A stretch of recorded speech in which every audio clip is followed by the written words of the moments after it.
নমস্কার বন্ধুরা, হ্যাপি লাইফে সকলকে স্বাগতম। সবাই কেমন আছেন? আশা তো রাখছি ভালোই আছেন। অন্যান্য দিনের মতন আজকে চলে এলাম একটা ব্লগ নিয়ে। তবে আজকের থাম্বনেলটা দেখে নিশ্চয়ই বুঝতেই পারছেন, আজকে আমি আমার দৈনন্দিন রুটিন বা কোনো রকম টিপস শেয়ার করছি না। আমার সোনামার 7 মাসের ডেলি রুটিনটা আপনাদের সাথে শেয়ার করব। তো সারাদিন কী কী অ্যাক্টিভিটি করে এবং খাওয়া দাওয়া খুঁটিনাটি সমস্ত কিছুই আজকে আপনাদের সাথে শেয়ার করছি।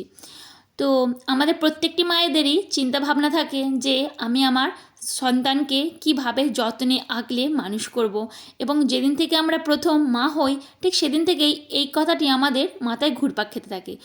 ও ঘুম থেকে উঠে পড়েছে প্রায় সকাল 6টা নাগাদ, আর আমি আমার ব্লগটা শুরু করছি 7টা নাগাদ।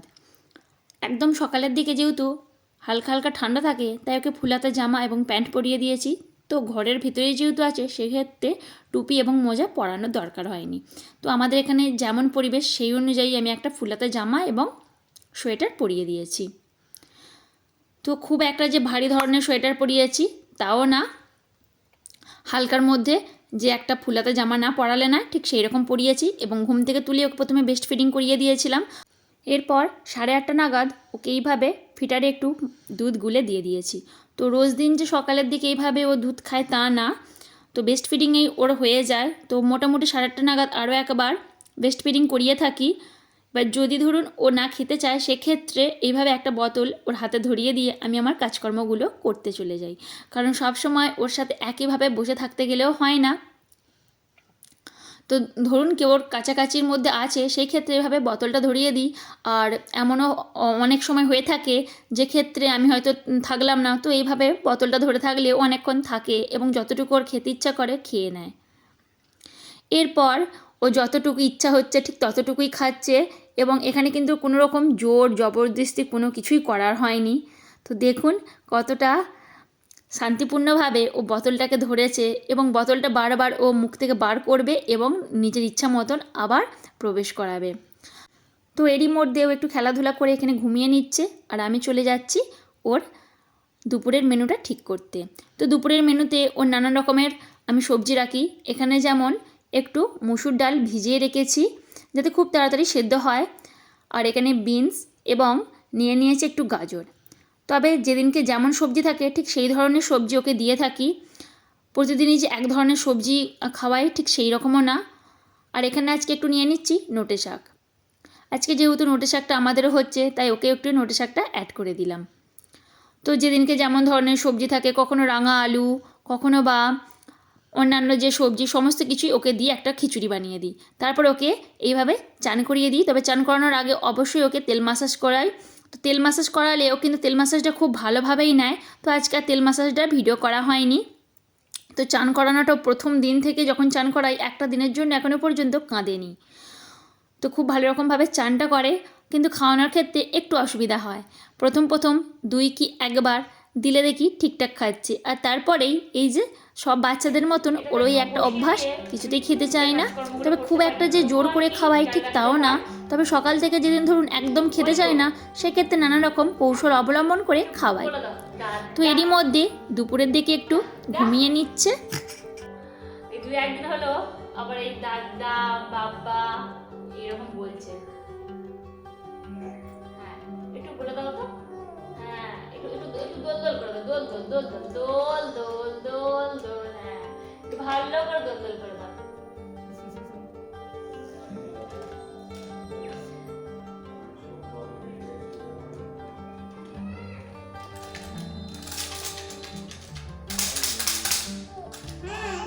বসো বসো। হ্যাঁ হ্যাঁ, তুমি বসে থাকো।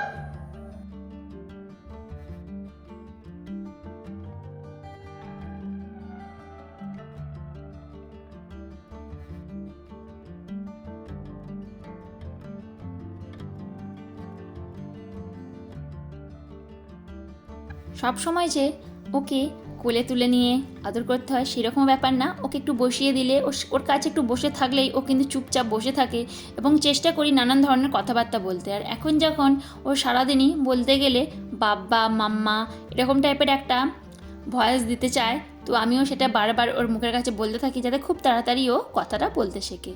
আর এখানে জলটা ভালো রকমভাবে ফুটিয়ে এবং ফ্লাক্সে ঢেলে রাখছি। তো নানান রকম অ্যাক্টিভিটি কিন্তু ওরা অনেক আগের থেকেই শিখে যায়। এই 7 মাস বা 6 মাস থেকে নয়, প্রায় 3 মাস থেকেই কিন্তু ওরা আমাদেরকে ভালো রকমভাবে চিনে যায় এবং আমরা যে ধরনের কথাবার্তা এবং যে রকম পরিবেশ ওদেরকে মানুষ করতে চাই ঠিক কিন্তু এখন থেকেই ওরা ঠিক সেইভাবেই গড়ে ওঠে। তো আমাদের শিক্ষাটা কিন্তু এখন থেকেই খুব ভালো রকমভাবে শুরু করা উচিত। তো এখানে মমস কেয়ারের ডিপেতে আমি দুধটা রেখেছি। অবশ্যই মমস কেয়ার আমি এখন খাওয়াচ্ছি না, রাতের দিকে আমি খাওয়াই। এখন যে দুধটা খাওয়াচ্ছি এই দুধটা ডক্টর আমাকে প্রেসক্রাইব করেছিলেন, তো এই ডেক্সোলেক দুধটাই কিন্তু আমি ওকে খাওয়াই। এখানে 1 2 3 4 4টে ডেক্সোলেকের দুধের ভাগ আছে। তো আমার মেয়ে যেহেতু এখন 7 মাস চলছে, সেক্ষেত্রে 2টা ডেক্সোলেক 2টাই খাওয়াচ্ছি। তো এখানে সমস্ত রকম ডিটেলস থেকে আরম্ভ করে কোনটার কি মান আছে এবং কোন প্রোটিন আছে, কেমন ধরনের কি ফ্যাট আছে, সমস্ত কিছু এখানে লেখা আছে এবং এখানে ডিটেলসে দেওয়া আছে কিভাবে খাওয়াতে হয়। এখানে প্রথমে হাত ধুয়ে নিয়ে তারপরে গরম জল করে নিয়ে, গরম জলটা একটু সামান্য ঠান্ডা করে নিয়ে একটু ভিজিয়ে রেখে তারপর খাওয়াতে হয়। তো সমস্ত রকম ডিটেলসে আমি এখানে যাচ্ছি না, নেক্সট যখন কোনো রকম দুধ নিয়ে আলোচনা করব সেক্ষেত্রে আমি আপনাদেরকে বলবো, না হলে অনেকটাই বড় হয়ে যাবে ভিডিওটি। এখানে যে দুধটা খাওয়াবো তো অবশ্যই ওর মাথাটা এইভাবে উঁচু করে রাখবো, তা না হলে কিন্তু খাওয়ালে শ্বাসনালীতে দুধটা চলে যেতে পারে, তো ভীষণ লাগবে, নানা রকম অসুবিধা তো হতে পারে জানেন। তো সেক্ষেত্রে আমি যখনই খাওয়া দাওয়া করাই না কেন অবশ্যই মাথাটা এইভাবে উঁচু করে রাখি। আর কিছুদিন হলো আমি চামচ দিয়ে খাওয়াচ্ছিলাম, তো চামচ দিয়ে খাওয়ালে খুবই অসুবিধা, তো আমি এখন এই দুধটা খাওয়ানোর ক্ষেত্রে এই 2 দিন হলো এই ঝিনুক বাটিতে খাওয়াচ্ছি। ঝিনুক বাটিতে খাওয়ালে একটা সুবিধা যে মুখ কেটে যাবার বা ওরা যদি চেপেও থাকে মুখটা, কিন্তু কোনো রকম ভয় লাগে না যে লেগে যাবার। তো ওকে খাওয়াতে তো নানান ধরনের প্রসেস এখানে অবলম্বন করতেই হয়। খাওয়ানোর ক্ষেত্রে ওকে নানান রকম কথাবার্তা বলি, কখনো গান করি। তো খাওয়া দাওয়ার শেষে একটু ওকে শুইয়ে রেখেছি, এখানে অনেকক্ষণ ধরে বসেছিল, বসে থাকার পর একটু শুয়ে আছে। তো আমাকে দেখে দেখুন পিঠ চাকাচ্ছে কেমন উঠবার জন্য। মোটামুটি ওর বাবাকে, আমাকে, মানে যাদেরকে চেনে আর কি, দেখলেই ও ঠিক এইরকমভাবে হাসি দেবে এবং শুয়ে থাকলে অবশ্যই ওঠার জন্য পিঠ চাকাবে।